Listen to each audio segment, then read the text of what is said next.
This is Shaun Sport in podcast form. Well, the Perth Scorchers are in fine form at the moment, heading off to their 11th finals appearance in 13 BBL It's pretty tournaments. Pretty good record. Now, as Nat mentioned just a second ago, Ashton Agar's been on fire. Our good friend Ashton. I know, and being on fire in this heat, mate. When you're a scorcher, it Yeah. happens. Ashton, big game against Sydney Sixers tomorrow, mate. Must be looking forward to this. Thanks for having me again, guys. Been a minute. Yeah, I can't wait. I think, when winning last game was huge. It was so cool to see Yeah. so many fans turn out for a 42-degree game. Unbelievable. So we're 1 hoping. o'clock too. What a terrible I time know, to what be a time playing to cricket. play. What were they thinking? Oh, it was horrible timing. But I don't know. I think we clearly got the best fans in the country to come out like that. So many kids sitting in the sun and screaming our names. It's pretty cool, isn't it? It's pretty special. Has there ever been anyone in the history of your team that has ever gone to a day that they're supposed to play and gone, nah, it's too hot? I reckon a few of us were close last game. What about the English guys? How do they go? Oh, gee, not too well. There's a bit of carry on from them. No, we got good boys in the sport. They're pretty tough. Otherwise, they wouldn't be coming over, I think. They love it, to be honest. They're at the beach all day. They're doing this, that, and everything because I think they know they have to go back to dreary old England. But this is the thing, though. You see them come over and you hear that they go and hit the beach and stuff. Yeah. But like what we know from the Poms is that really they should be burnt like lobsters. 100%, no. So why doesn't the sun doesn't seem to help us out here by burning them? By burning them, maybe just the away team one. Hopefully our guys. Yeah, that's right. Oh, I absolutely. think, they're down at Cot Beach every morning, staying in Claremont, so it must be nice. Yeah. A couple of changes to the team, Ashton. Marcus Harris has been signed to help, if there was injury or perhaps he comes into the lineup. We'll wait and see on what happens tomorrow. But that's interesting. And obviously Jai with the side strain. Yeah, I mean, it's really disappointing for Jai with the side strain. But when you're an athlete like him, you're just going to get injured. He's, he moves beautifully. He's so fast and he's so whippy, but I guess you pay a price for that extreme skill and athleticism, and unfortunately that forms an injury sometimes. But yeah, signing Marcus Harris is great to cover our batting depth, and it's great to welcome him back to the Scorchers as well. We've had some great memories with him over time, so that's pretty cool. Yeah. It's really interesting seeing at the moment throughout the tournament anyway, you're seeing so many West Australians playing for so many other teams. And I know the West Australian wrote one about, and they teed off about the Melbourne Stars in particular because they've got a lot of West Aussies. But all around the other franchises were well represented. That's great depth, yeah. Oh, it's really cool, and I think it's credit to the way WA run their cricket, to be honest. We're very lucky to be part of something special. We look very long-term, and I think we try and develop guys and give them years to come good. I see a lot of teams, give guys a couple of games, and if they don't get good straight away, throw them out, and that's just not the way to do it. I think anytime you step up, you're going to a higher level. You can't expect to be good at that level straight away. So I think giving, thinking that something's going to work and giving it the time to work, and then over time, you just build this amazing talent pool, which is something we've done really well. Bloody oath. Yeah, for Now, sure. you're at Optus Stadium right now, aren't you? And you're about to drive underneath and park, yeah? I'm currently cruising in the car park underneath. I ran the gauntlet a bit and I thought, I think there was reception under here last time, so I'm good. Hopefully it's coming through. Okay. Ashton, a lot of people don't get the chance to be able to park under Optus, and every time I do it, it blows my mind because don't you just think, isn't it amazing that if you choose to right now, you can drive your car out into the Oval? You can. You actually That's could. true. You actually should. I just drove past the opening. And I was like, There is no one. There is no gate closing the opening. Nothing. no. I could literally, when you're parking, you have to make the decision of not doing doughies on the Oval because it is possible. But if you did, you might get a bit of extra turn. You know what I mean? Yeah, I might go out there now. Jesus, I could use all the help I can get out there. Ashton, you did mention at the outset it has been a hot minute since we last talked to you. And in fact, since we last talked to you, you're now a dad. How's that going? Yeah. Oh, it's the greatest thing ever. Little Charles, he's gorgeous, my little boy. He's a real cutie. He's smiling all the time now, which is so much fun. It's almost like he's trying to laugh at the moment, so that's pretty special. If only you were funnier. Yeah. Yeah. Yeah, exactly. I need to turn you guys on more, maybe. I don't know.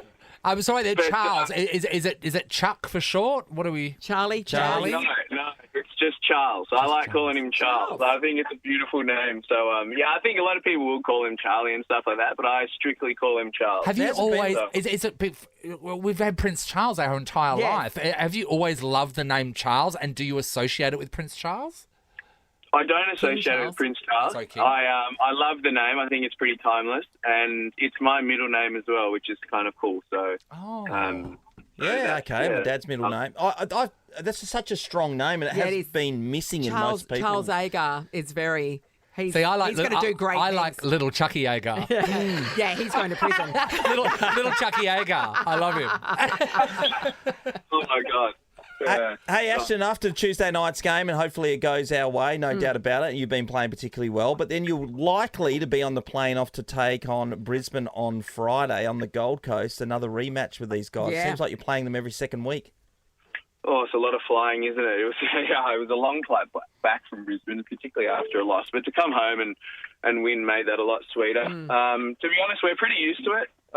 All of the flying, going back and forwards and doing that sort of stuff. So it's nothing that bothers us too much. We've been really lucky this year to have really nice extended periods in Perth, and that's been really fun. Like, enjoy the Perth summer. I think that's something that's synonymous with the Big Bash now. So we just crack on, to be honest, try and stack good days and just keep moving forwards.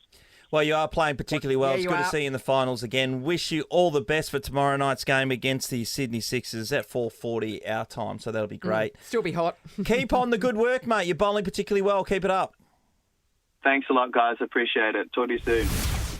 Well, let's head over to Melbourne Park and catch up with one of my favourites, one of our favourites. New balls, please. He has got new ball. Oh, no, I've seen him. Pav, the big Matthew Pavlich, good morning. Are they old, are they, Shawnee? A little fuzzy. Well, I haven't seen him for a little while. But you can't help maturing and getting older. No, it's great to be over here in Melbourne for the Australian Open. A huge, it's one of those events. Someone asked me before, is it great to watch a lot of tennis? It's like I'm not actually watching a lot of tennis live. I'm in a studio kind of hosting and watching a lot of tennis on the TV like a lot of other people. But just being around a big global event, like, yesterday morning I was just grabbing a coffee and I heard these like Spanish accents and then there was some German accents and, you do forget that big global event vibe of being in a big city. And, yesterday there was almost 88,000 people here, which was a record for day one all time. Wow. So, I think they're expecting, they're trying to break through the million fan barrier across the 15 days. So, it's awesome to have so many people from interstate, overseas, and the locals, as always, the Melburnians, they always turn out for these big local events. Yeah, they do. Pav, are they looking after you on set? What's the craft service, the food spread like? What's it like? Well, I normally do a shift for about like a 5-hour shift, which is basically you sit in a chair for 5 hours watching 2 or 3 screens and you're trying to work out with your producer, saying, hey, we're going to go to this, we're going to go to a match on court 3, there's an Aussie about to win, or, hey, Stefanos Tsitsipas is just about to start his match. So it's a stressful, relaxed 5 hours, if that makes sense. And I took my water bottle, I took a Chupa Chup, and I took a pear, a banana, and there was some popcorn there. But then, so that was sort of my snacks for the 5 hours. And then a guy came in, one of the runners, as they call them, came in about, so my shift goes from sort of like into the evening session. So I think I got off there about 7:30 Melbourne time. And he came in and said, do you want fish or a chicken parmigiana? Oh. And I was a bit shocked. I was like, firstly, do I get a choice? That's nice. Secondly, I'm going to go to the Palmy, of course. Of course you are.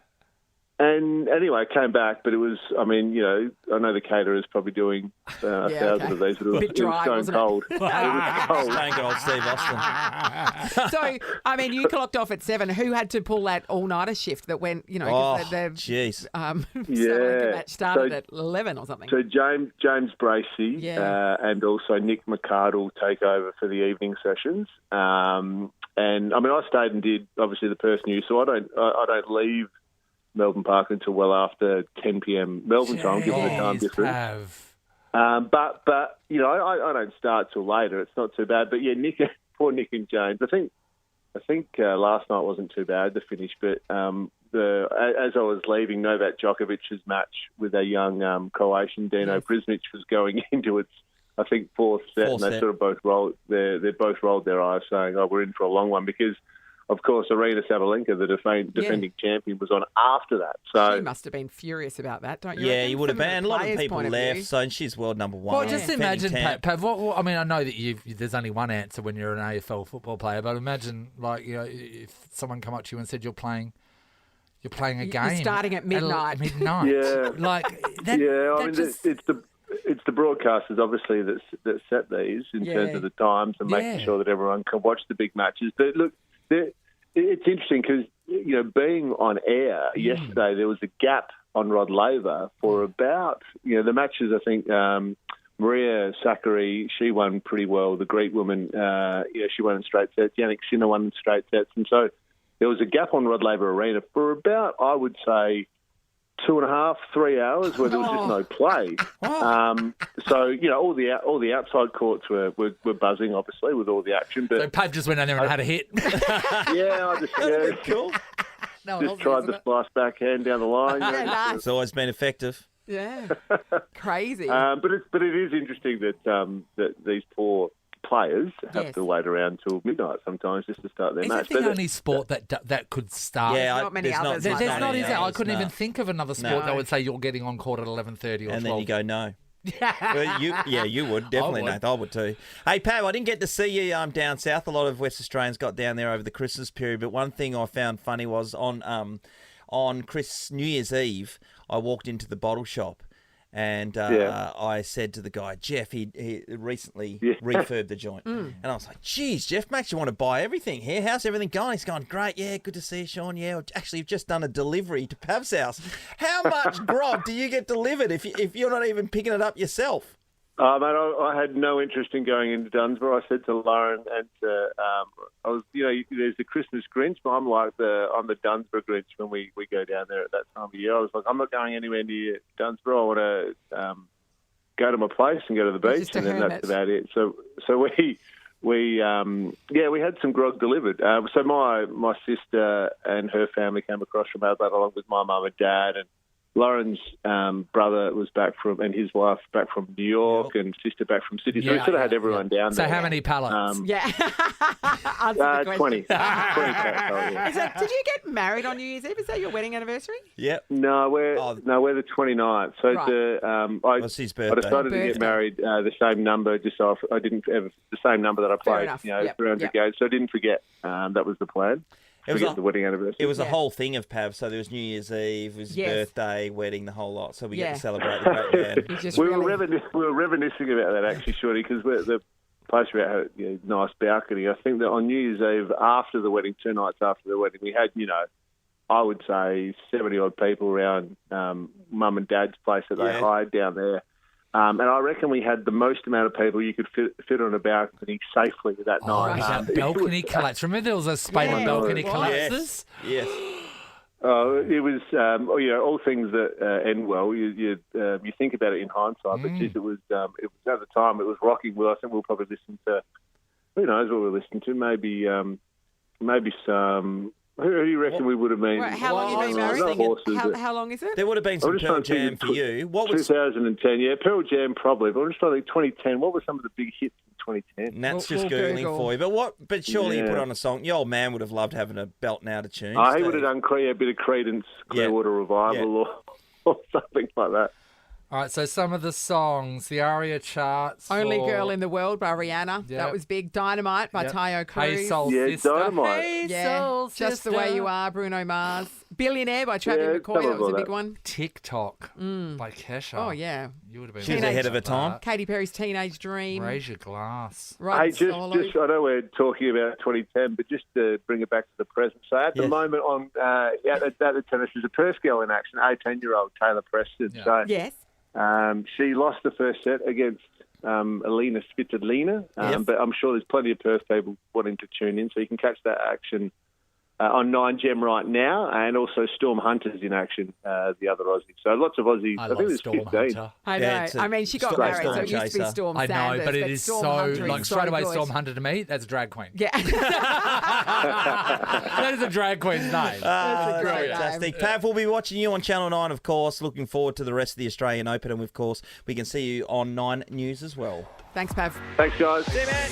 Shaun Sport is a Nova podcast. For more great comedy shows like this, head to novapodcast.com.